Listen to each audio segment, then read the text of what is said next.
This one is about 2021 Budget Amendment 1. And it is 3:26 p.m. Start again. Good afternoon. Welcome to the Thurston County Board of County Commissioners public hearing regarding the 2021 Budget Amendment 1. It is 3:26 p.m. We have this public hearing, which was scheduled for 3 p.m. or soon thereafter as we could get to, and we will have another one immediately following on a different Zoom. The purpose of this public hearing is to accept and consider public comment on the proposed 2021 Budget Amendment 1. And this is a hybrid public hearing. Those wishing to testify have joined in person, by Zoom, have emailed in comment or mailed in comment previously. If you wish to testify, please visit Thurston County homepage online and select Announcements of Public Hearings on the left-hand side. The information to join this public hearing remotely has been posted there.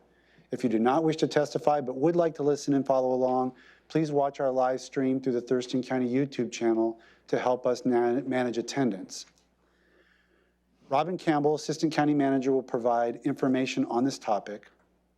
I will read names on the sign-up sheet, 2 at a time, and you'll have a chance to testify up to 4 minutes. Time may not be given to another person. When you are called on, please state your name and address for the record. Assuming anyone on Zoom wishes to testify, I will go through those folks afterwards. With that, public hearing is open. Ms. Campbell will present background information of the proposed amendment, summarize any written comments submitted, and answer any questions or additional information as requested by the board before we launch into public testimony. Go ahead, Robin. Thank you, Commissioner.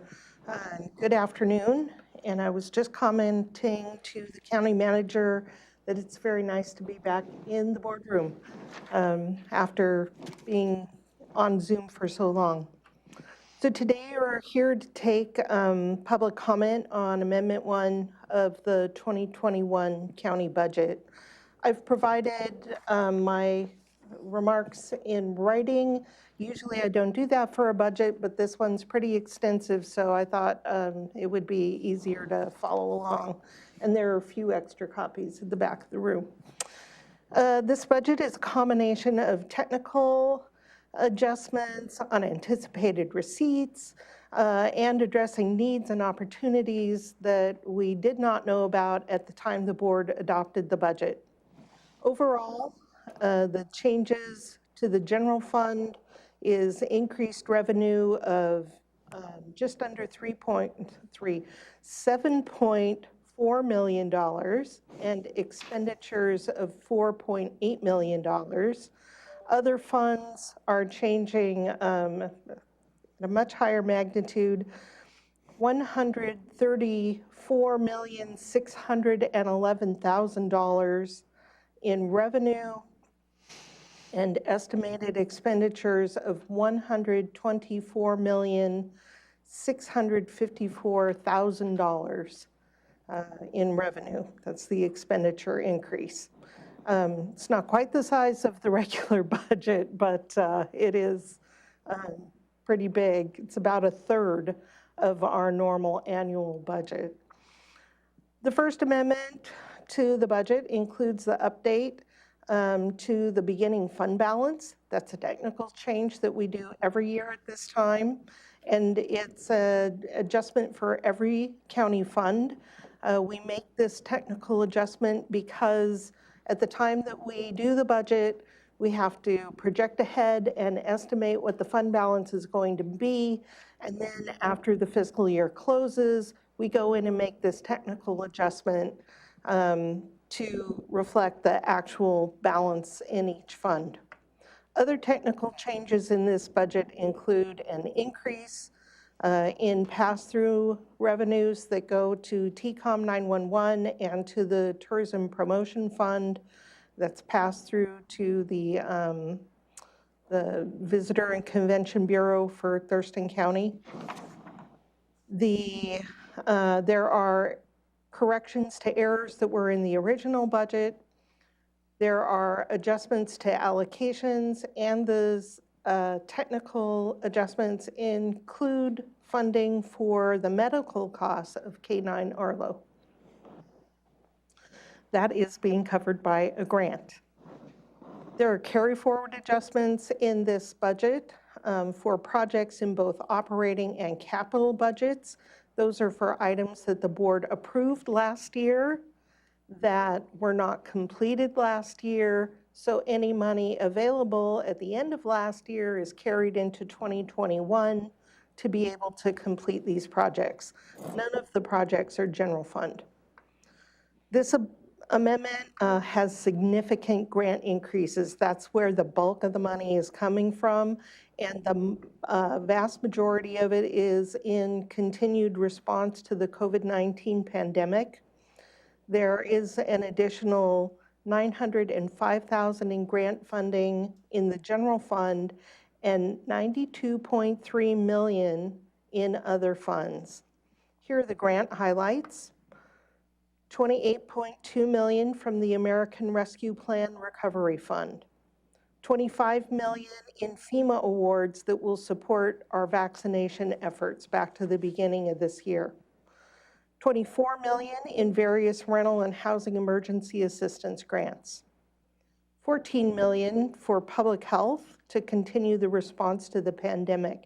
That includes testing, contact tracing, and all of the other activities that won't end even as the state reopens. There's $480,000 for the offsite courtroom. We anticipate receiving that money from the administrator of the courts. And you will recall that the courtrooms they had to go somewhere. We had to expand to continue courts under the social distancing rules. And those rules continue. And then there are many smaller grants that support just the normal business of the county. That's part of this amendment that you would normally see in a budget amendment.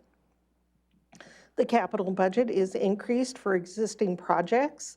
Mainly the cost of these projects are going up due to the rising cost of construction. And then we have the policy adjustments in this budget. There's $2 million for an initial deposit into the Budget Stabilization Fund. That's the brand new rainy day fund that the board established, and that's a pretty amazing thing to have.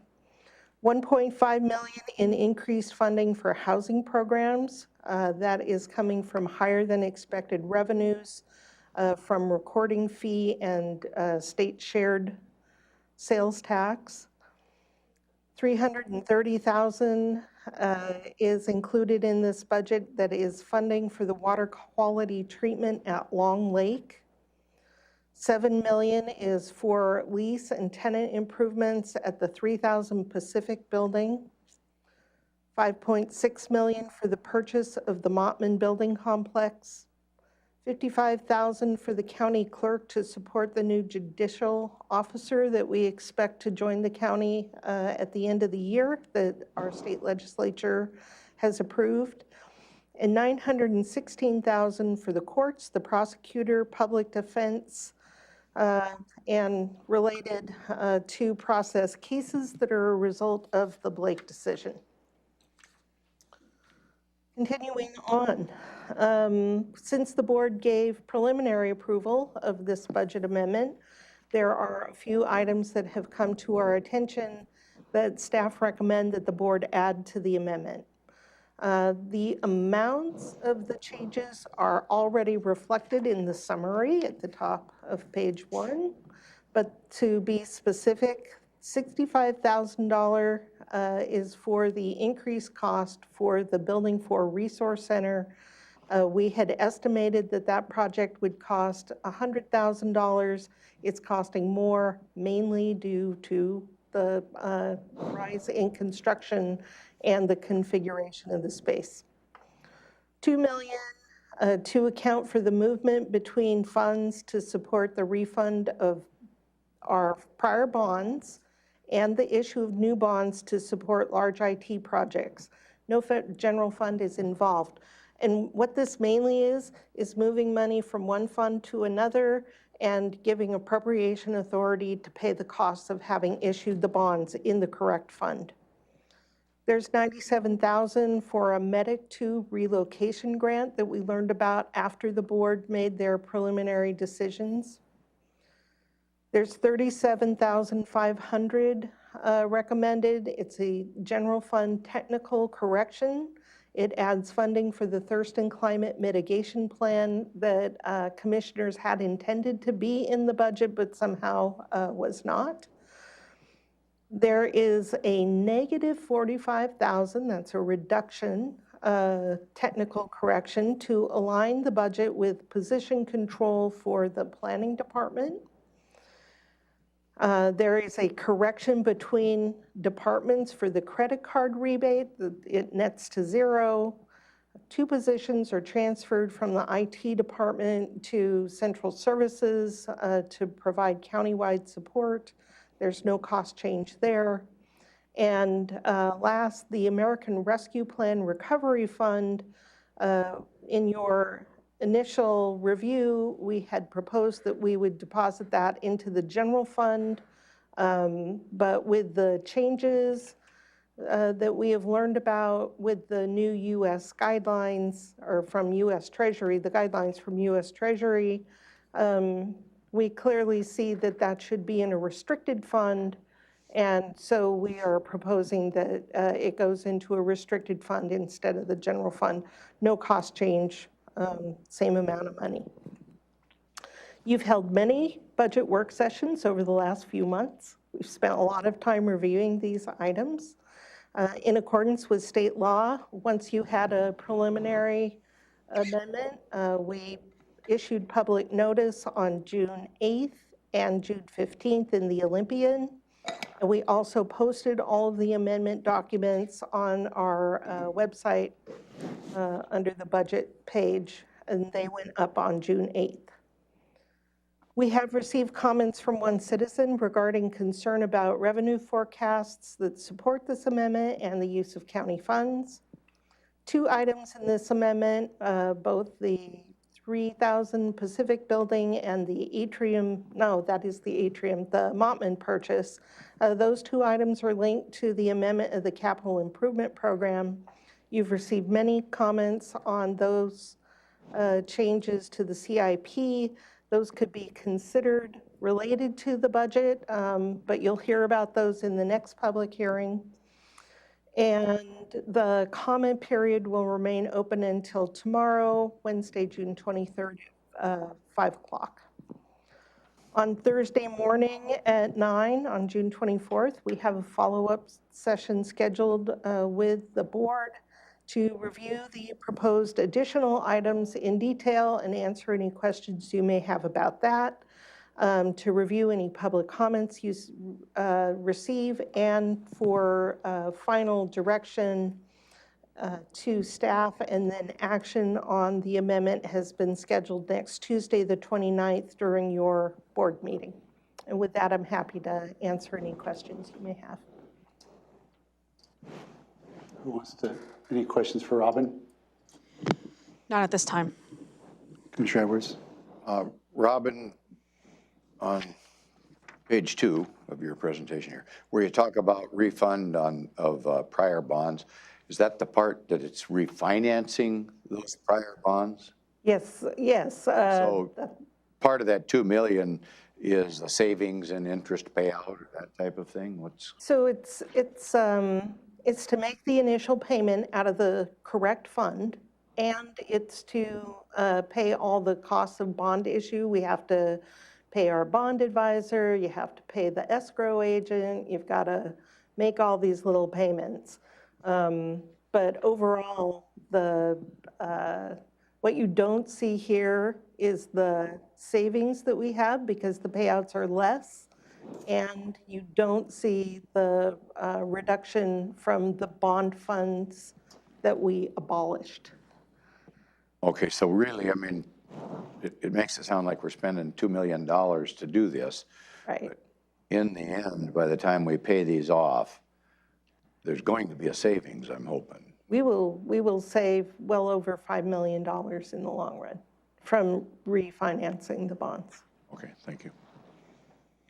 On a similar theme, I mean, it sounds like these were just some examples of what's in there, like looking back at bottom of page 1, when it says $330,000 in funding for water quality treatment, that's funded by fee increases that the lake residents asked us to make. Correct. So we're not expending $330,000 of county funds for that particular activity. Yes, you could say that. I mean, it has to be logged in this way. It's a county fund, and you must appropriate it, but the revenue source to pay for that were fees collected by residents along the lake. Which they're, Yes, and Action Committee they asked advocated us. for this. Yes, Okay. that's correct. And on that, that's like pass-through funding, that we're not getting any benefit or detriment to it. It's just going through us, Right. right? So I could clarify that the vast majority of these bullets are not general fund. Most of these Yeah. are not general fund. I only brought that one out because these bullets under, like, when we internally discuss policy, it's like those are kind of the discretionary decisions. Right. That's what you call policy when you're working with us in the budget. And that's not what this is. I mean, I guess it could be seen that way, but It is seen as a discretional item. yeah, but in a different category in my mind. So I just wanted to kind of bring that out. There's a grab bag of different types of funds involved here, and the levels of discretion exercised by the board kind of varies depending on the nature of the items. Right. There were I forget how many. It seems like there were a couple hundred budget change requests for your review in this round, which is extremely unusual for an amendment. So these are just some of the higher ticket items. There are many, many very small amendments within this budget. Okay, then let's go to public testimony. I've got a sign-up sheet starting with Matthew Richardson and then John Pettit on deck. That's who I've got, and I'll make a last call after those two folks testify. You've got 4 minutes. Go, Mr. Richardson. State your name for the record and kind of where you live in the county, and then you can tell us what you think we need to know. Great, thank you very much. My name is Matthew Richardson. I'm in Commissioner Menser's district at Bronington Drive in Tumwater, Washington. I represent Nurse Family Partnership. I work for our National Service Office. We're a home visiting program that partners low-income first-time mothers with registered nurses who visit them starting prenatally and continue until their child is 2 years old. And being here in Thurston County, I have the pleasure of partnering closely with the team at Thurston County Public Health and Social Services. It's a regional implementation supporting Thurston, Mason, and Lewis counties. We work well with their team, led by Gretchen Thaler there. And I'm here to testify today to highlight opportunities provided by the coronavirus state and local fiscal recovery funds that we have been discussing in Ms. Campbell's remarks earlier. These are included from the American Rescue Plan, and we have an opportunity to bolster important home visiting services that would benefit families here in our county. And specifically, I'd like to encourage you to increase funding to local home visiting programs, specifically Nurse Family Partnership here, and to include them among your priorities for how you use these funds. Home visiting is a voluntary, proven program where home visitors and parents can work together to strengthen and support families prenatally and in a child's first years of life. The home visitor is a trusted resource whose goal is to empower families to set a successful life course for the future. And research has proven the benefits of home visiting to include improved birth outcomes, improved child development and kindergarten readiness, and improved parenting practices. During these difficult times of COVID-19, home visitors have demonstrated themselves to be a valuable investment through the extraordinary care they've provided to families and communities with surging needs. Throughout the pandemic, home visitors have continued to meet the needs of families through virtual visits, and they're beginning now to return to outdoor in-person visits as is safe and acceptable to families.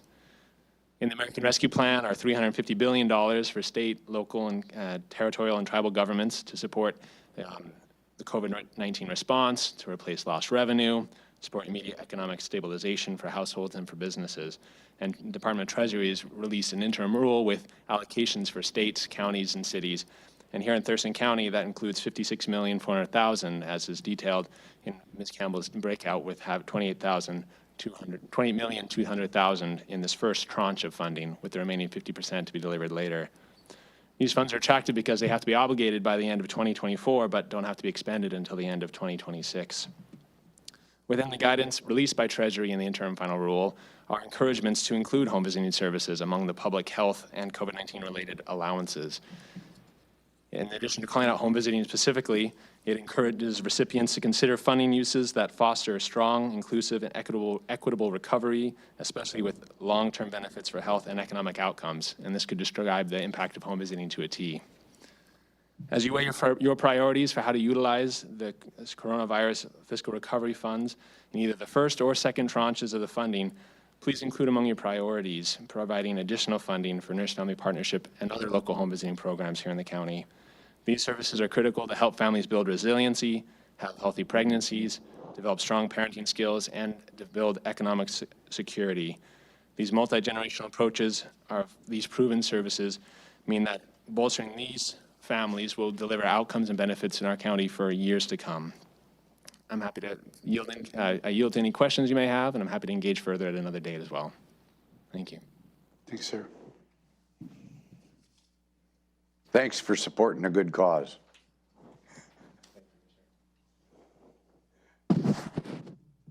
Okay. John Pettit is up next. Some people are taller than other people. Good afternoon, Commissioners. Here I am, your favorite fan. What can I say? And I consider you all friends, and yet sometimes there's disciplines that I don't like to think. I hold all friends accountable as much as I do anyone else, so it's not personal. So, before I get into a couple comments about a couple items here, I'm going to make note to you about something. In this budget amendment, when you make a provision for an appropriation, if it ends up being not a legal appropriation, and it becomes a misappropriation because of the use of the funds doesn't meet the categories that are required by law, it's not on anybody. It's not on the county managers. It's on you. You're the one that's held accountable.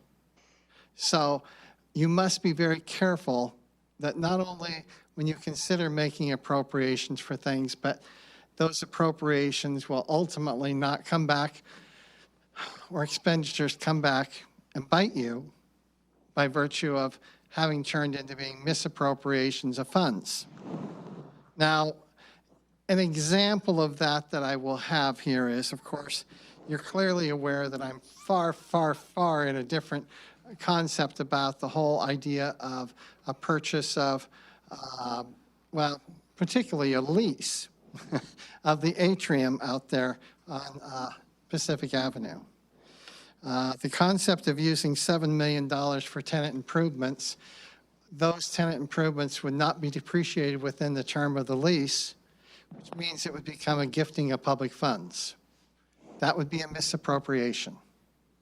You cannot depreciate the total value of a tenant improvement over the 7-year time frame. There's no exception to that.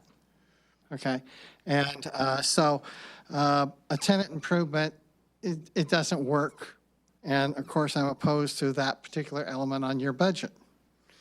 The $5.6 million purchase of the Mottman Building Center, you know, I would tell you this, that particular facility, at least a third of that facility is useful. I'm not sure I agree with the other portion, but that could be a proper appropriation if the entire cycle and budgeting process is done, and if it was properly gone through the docketing process, through a proper amendment process, of which it hasn't happened as of yet. And nothing you have done so far related to that because of categorization of it being a minor amendment amongst many other things. But here's part of that minor amendment you need to think about. When you throw on there and approve a raising of the revenue for the fund of REIT funds by $13 million, you're signing your name on there. You're the one that's going to be held accountable for that. Not a county employee out here that just wrote it down and you approved it. You're the one. So that's where you're going to run into some major problems if it ends up going and not approaching in a very different way than what you are right now. And so the other things I'm going to recommend is, as much as you might like to have that $2 million budget stabilization fund, we all need extra rainy day funds.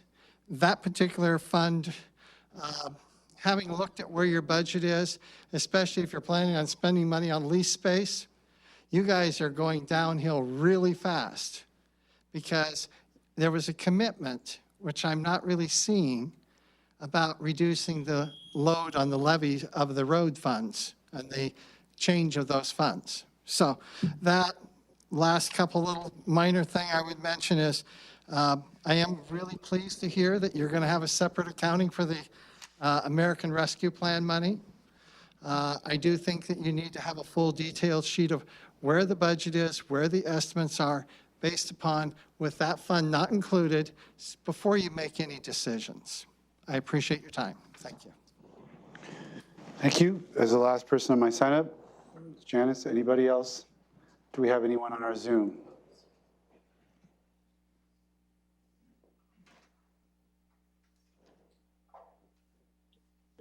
I'd like to testify if I may.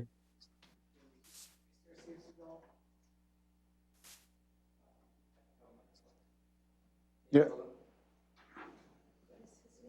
Steve Siegel, he said he wanted to testify. Mr. Siegel, can you hear us? Yes, I can. Yes. Can you hear me all right? Yep. Okay. Thank you. My name is Steve Siegel. I am Vice President of the Thurston Lewis Mason Central Labor Council. We stand in support of the proposed budget amendment number 1 and support the acquisition of the Mottman complex for the auditor's office. I testified last week or 2 weeks ago about the critical need for election security and to make sure that the election function of the county auditor's office can be fulfilled safely and with an audit trail that is consistent with the use of the paper ballots that we have and the outstanding auditor's office and election process that was really proven during the course of this pandemic, but also testify in support of the acquisition of the atrium lease. Last year during the election campaign, it was one of the platforms was the need to move out so that repairs at the county facilities could be done. And that time is now. The working conditions of that building are becoming worse and worse. It is not fair to your employees to have them in a building that is, in some instances, crumbling around them. The government needs to function. I don't think we can kick the can down the road and say, well, people will just continue to telework. We are adjusting back to, normal. The seat of government requires a physical location to operate. The courts require a physical location to operate. And you're going to have to do significant repairs over many years in order to accomplish that. And so the atrium lease makes good sense. The time is now to do it. It's sort of unfortunate that the McCleary decision with the state Supreme Court raised everybody's property taxes rather dramatically and lowered the probability of being able to pass a tax increase to fund a new facility, which is desperately needed. The one you are sitting in is almost a half a century old. It was not designed with modern code in line. I had the privilege of serving as a juror about 4 or 5 years ago in a criminal case involving a violent crime. And for 5 days, the shuttling around of the prisoner who was in custody, but not apparent to the jurors, the proximity of all the individuals involved, it's not safe. And it would be a real tragedy if your court system were jeopardized by having the public, your staff, the judges, and legal personnel put at risk by not doing anything at all. So I encourage you to approve this amendment and next week to approve the signing of the lease and acquisition of the Mottman complex. Thank you for your time.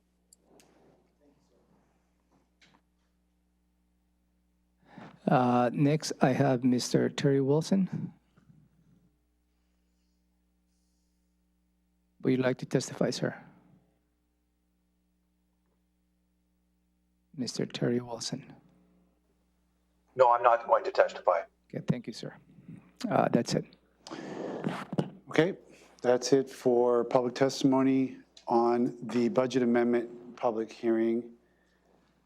The board, any follow-up questions, discussion is then I would contemplate a motion to close the public hearing. I would move to close this public hearing. Second. Been moved and seconded. I'll call for the vote on that. Aye. Aye. Aye. That carries. Public hearing's closed. And we will be taking this item up, County Manager, I believe, Thursday. Okay. Let's move just directly into our second public hearing. Yeah, I get the documents ready. This one has more paper involved.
Go ahead, sir. Good afternoon. Welcome to the Thurston County Board of County Commissioners public hearing regarding the Capital Improvement Program amendment. It is 3:59 p.m. and this was scheduled at 3 p.m. or soon thereafter, as may be heard, and here we are getting to it right before 4 o'clock. Purpose of this public hearing is to accept and consider public comment on the proposed amendment to the Thurston County Capital Improvement Program, a 6-year capital facilities financing plan that is part of the Thurston County Comprehensive Plan as Appendix G, to add 2 capital facilities that will support county administrative functions. This is a hybrid public hearing. Those wishing to testify have joined in person by Zoom, emailed in comment, or mailed in comment previously. If you wish to testify, please visit the Thurston County homepage online and select announcements of public hearings on the left-hand side. The information to join this public hearing remotely has been posted there. If you do not wish to testify but would like to listen and follow along, please watch the live stream through our Thurston County YouTube channel to help us manage attendance. Today, Jennifer Davis, Planning Manager, will provide information on this topic. Assuming, well, actually reverse, we will read names on the sign-up sheet. You will have 4 minutes to testify. Time may not be given to another person. When you are called on, please state your name and address for the record. Following the folks in the boardroom, I will read names aloud, or the county manager will, of anyone on Zoom that wishes to testify. And public hearing is now open. Jennifer will now present background information of the proposed amendment, summarize written comments submitted, and provide any additional information requested by the board. Go ahead, Jennifer. Good afternoon. Once again, Jennifer Davis, Community Planning Division Manager within the Community Planning and Economic Development Department, or CPED. So my role in this is to facilitate the legislative review process for comprehensive plan amendments that come to CPED from a variety of places, including other county departments. So again, this is a county-initiated amendment proposed for the Thurston County Comprehensive Plan, Appendix G, the Capital Improvement Program, known as the CIP. As Commissioner Menser stated, it's a 6-year financing plan under the Growth Management Act. It's a central piece of the overall capital facilities element of the comp plan. So amendment of the CIP is covered under the official docket of comprehensive plan amendments, which has a placeholder for capital improvement plan updates. This item is CPA 4 on the docket. This docket is reviewed annually by the board. It was most recently adopted by the board in April 2021. Individual capital facilities are not reviewed during the docketing process. Also, typically the CIP is amended once annually, but the Growth Management Act allows for the capital facilities element of a comp plan to be amended more frequently in coordination with budget amendments like the one you just heard about. So amending the CIP to add a capital facility is not the same as project approval for that facility. For example, construction projects listed on the CIP must still go through site-specific permitting and environmental review. The level of review that occurs during the comp plan amendment stage of capital facility planning is to ensure that there is transparency about the location, the need, the cost, and source of funding for capital facilities. Before being added to the CIP, a facility is first identified by a county department for purposes of addressing a future departmental function or obligation. And in this case, 2 facilities were identified by the budget office as necessary for maintaining the continuity of government services. So more specifically, the 2 projects, such as a lease and tenant improvements at 3000 Pacific Avenue, also known as the Atrium Building, and the purchase of a site in Tumwater known as the Mottman Complex. Those were proposed for addition to the CIP in order to meet the county's immediate needs to support judicial and election services. So the county has received questions about the process and procedures used for this CIP amendment, and the information I'm sharing today about those procedures followed for the amendment have been reviewed by the county prosecuting attorney's office. This amendment to the comp plan has followed the standard amendment procedures required for any comprehensive plan amendment, consistent with the Growth Management Act, County Comprehensive Plan, and Thurston County Code. Those procedures are spelled out in Chapter 12 of the Thurston County Comp Plan, which, quote, establishes the county's minimum public participation and notification requirements when amending the comprehensive plan and associated development regulations. Those public participation and notification steps are also spelled out in Thurston County Code 2.05, the Growth Management Public Participation chapter. The county initiated this amendment of the CIP in April of 2021, and it was titled in public materials and staff reports as a minor CIP amendment for the simple reason that this amendment is distinguished from the major update of the entire CIP that happens each fall, and which staff is also currently working on. I didn't want those 2 sets of amendments to be confused, so you can blame me for titling the amendment as minor. I realize it doesn't feel minor to many people. That was an administrative decision just to keep everything in their separate lanes. The amendment before you today adds to the current CIP 2 capital facilities that account for an estimated $13 million of spending in the year 2021. I will note that the more major update of the CIP you're going to see later this year involves repealing and replacing the entire 6-year plan and involves dozens of capital facilities and well over $100 million of estimated expenditures over a 6-year time frame. Again, apologies if the term minor caused confusion to anyone. To clarify, this amendment has followed the same process used for any amendment to the comprehensive plan. The public was notified about this amendment through a variety of means to ensure early and continuous public participation. Information about the amendment was posted to a project webpage on the county's community planning website. Information was also distributed during Planning Commission review of the amendment via the planning listserv, emails, and posting of the amendment materials to the Planning Commission webpage. In addition, notices were published in the Olympian and posted to the website ahead of each public hearing. This amendment is considered a non-project action under SEPA. A SEPA determination of non-significance was properly issued and routed on May 18th, 2021, as well as posted to the website. One comment was received with no concerns under the SEPA notification. The Planning Commission held a work session on May 5th and then held a public hearing and follow-up work session on June 2nd. The Planning Commission written recommendation was transmitted to the board on June 4th. It included a 6-1 vote not to amend the CIP to include the 3000 Pacific or Atrium building and to delay action on the Mottman complex purchase. The board held a work session on this amendment on June 3rd and then a follow-up discussion on June 8th, at which time they set the public hearing for today, waiving the 20-day public hearing notice in favor of a 10-day hearing notice as permitted by code. A public hearing notice for today's hearing was published in the Olympian on June 10th and posted. And 3 comments are against the amendment, with claims the amendment process followed was illegal. Another comment provides market information related to the 3000 Pacific building. All written comments received by the comment deadline of noon earlier today to CPED have been forwarded to the board.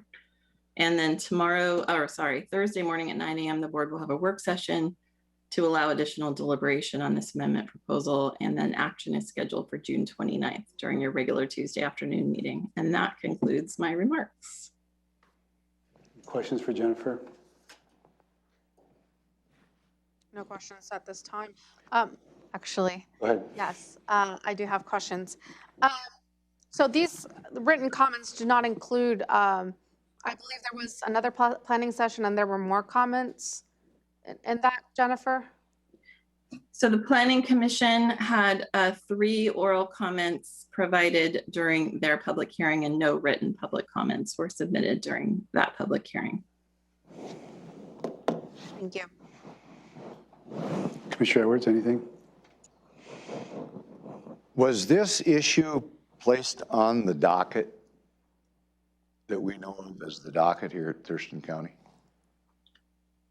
So as I said at the beginning of my presentation, so we have a placeholder on our official comprehensive plan amendment docket. It's a CPA4 capital improvement program, or it's called capital improvement plan annual updates. And it's there to cover amendments needed to the CIP each year. And so that's just an ongoing, it's just on there automatically? It's on there every year because we make so amendments every year. Okay. And when you say that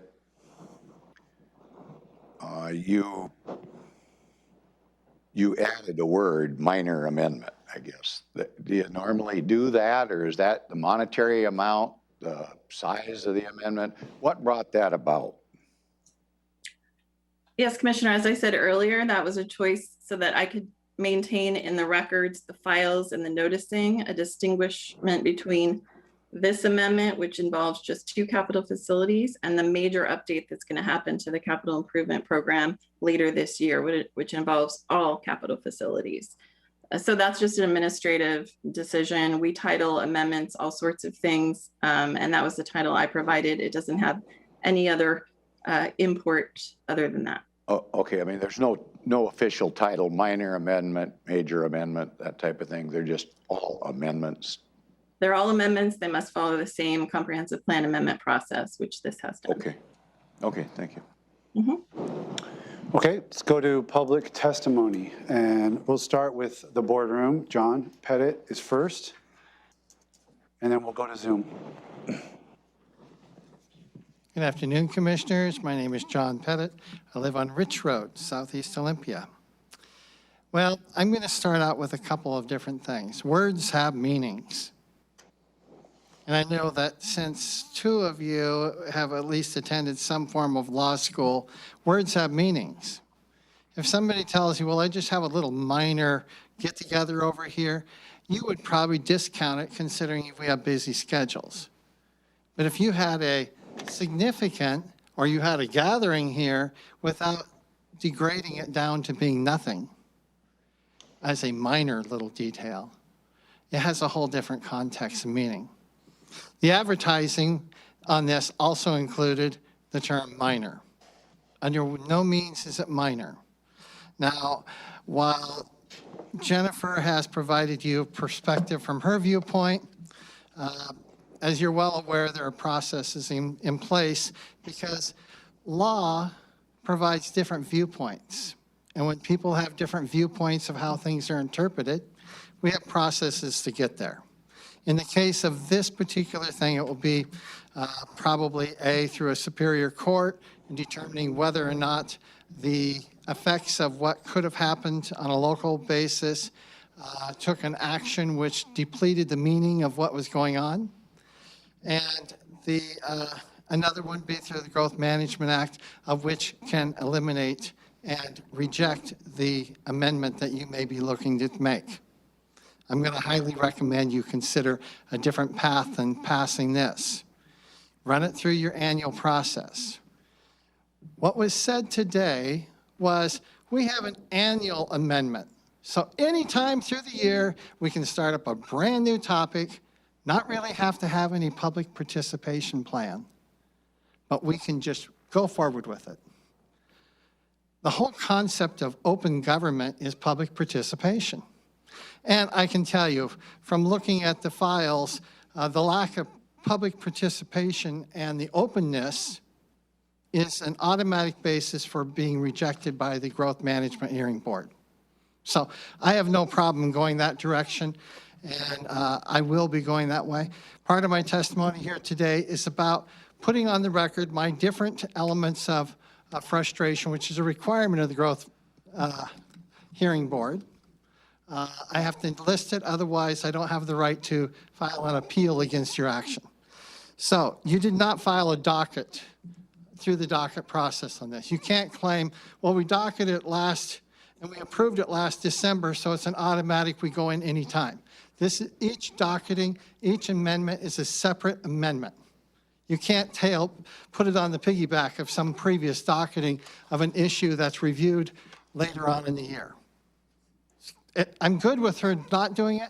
It gives me a reason to break it down. Unfortunately, because it wasn't handled, you don't even have the option of breaking one piece off. It's an all or nothing thing. You can't break it off and say, well, let's take that part off. It requires that you start all over. Another area, just so I get it on the record really quick, you failed to have a public participation plan. No, you can't say, well, what we did way back when is just our general plan. Every time you make it and go through the docketing process, you create a public participation plan specific to what you're doing. Another area, hopefully I can get to all my pages before my time. Not going to happen, but I'll go over a little bit. I disagree about the SEPA application. It was made out by Jennifer. It was approved by Jennifer. There was no other name looking at it, and clearly it didn't have real exposure and consideration. The building doesn't actually qualify, and it mentions that territorial application of guidelines, it should have been sent to the cities to consider. Because I am going to be preparing for court, I need to have you go just a little longer. It's about changing the Appendix G. Now, Appendix G is what you've had change, has numerous elements to it which suggest that if you approve it, you're approving what's stated on there for the numbers, and you're going to be held accountable for it. That's on a separate part from the fact that it'll get thrown out. And then, of course, I can keep going into the financial plan wasn't done. You can't use REIT funds for private purposes. So all of that being said, I'll close and just tell you, earlier today I suggested you should turn this amendment down, and you should start it up and put it through your annual review, which you would be approving in December. Otherwise, we'll be dragging it out till next March. Thank you very much. No one else in the boardroom, so let's turn to our Zoom for any other public comment. Yeah, Mr. John Halverson, would you like to provide public testimony this afternoon? Yes, thank you. My name is John Halverson. I live at 5016 Sheridan Drive, Southeast in Lacey. I'm here to speak in favor of adding the Mottman project amendment to the capital improvement program. The elections department has outgrown the current space needed to accommodate ballot processing. Second point, the extra space will allow the facilities and records unit to move into that facility and consolidate the auditor's staff at one address. Thirdly, the cost of the space will never be less expensive than it is right now. Fourth, the purchase agreement with the right of first refusal expires in 6 work days. So I urge you to vote in favor of adding the Mottman project to the amendment to the CIP. And I promise to come visit you if all of you are jailed as a result of the last speaker's threats. Thank you. Thank you. Thank you, sir. Ms. Tilly, Deputy Poller. Couple of Thank you. minutes. Good afternoon. My name is Tilly Napati-Polar, Elections Manager for the Thurston County Auditor's Office. Thank you for the opportunity to testify today. I've worked for Thurston County Elections for 22 years. We've been in this space for most of this time. If you went down to our ballot processing center today, it wouldn't look like much, but the Little Business Park is one of the most important public buildings in Thurston County. After the Department of Homeland Security designated elections as critical infrastructure sector in 2017, the ballot processing center gained the same recognition as a power plant. After the death of our property owner, we looked around the county to see what else was available, but there were no other options. We really want to stay here. The opportunity is here for the county to purchase the Mottman Center, giving the Elections Division the ability to ensure our elections infrastructure is protected and allowing us to expand our operation. This includes bringing voter services to ballot processing, creating one location for voters to find us, and to maintain transparent election process. We can consider building lanes for drive-through voter services, building a walk-around observer area, and knocking down more walls for space, which may only be possible if we own the building. In addition, not having to share the parking lot with other county offices would mean more space for our voters and the public during the election season. We have invested a lot in making this space our home. We have laid fiber, we've installed new cameras, we've installed our large generators, and it's not just an office, it's a highly customized space. Despite the changes we've already invested in this space, we are bursting at the seams. We need to expand. Thurston County grew 16% in the last decade. If Thurston County continues to grow at the same rate, we will outgrow our space to process ballots. This will lead to lower efficiencies, increase the likelihood of mistakes, and make adjusting to future growth more difficult. By owning the facility we operate, we can grow naturally to meet new demands while maintaining the high degree of accuracy Thurston County is accustomed to. We currently are approximately 200,000 registered voters. In 2005, we were at 136,000. That's 64,000 more voters to the county. We need to upgrade because currently employees work in closed quarters due to space limitations. We have limited room for our observers. There's 2 single-stalled restrooms in a space that can have upwards of 60 employees. And we have some bottlenecks. We're looking at a second sorter. Sorters are large and they take up a lot of space. And to be ready for the midterms elections in 2022, we need to begin tenant improvements this year. Many other elections offices are in our same situation as we find ourselves. Because we were quick to act, we can be ahead of where a lot of others are not.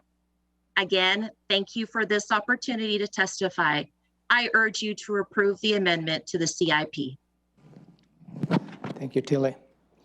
Mr. Terry Wilson, would like to testify this afternoon.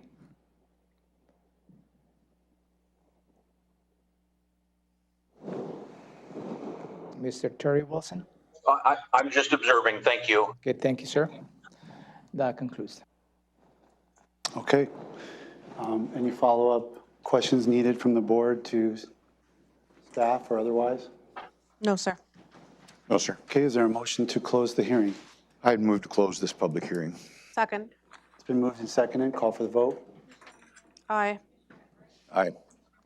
Aye. Motion carries. Public hearing's closed. And this will also be addressed on Thursday morning.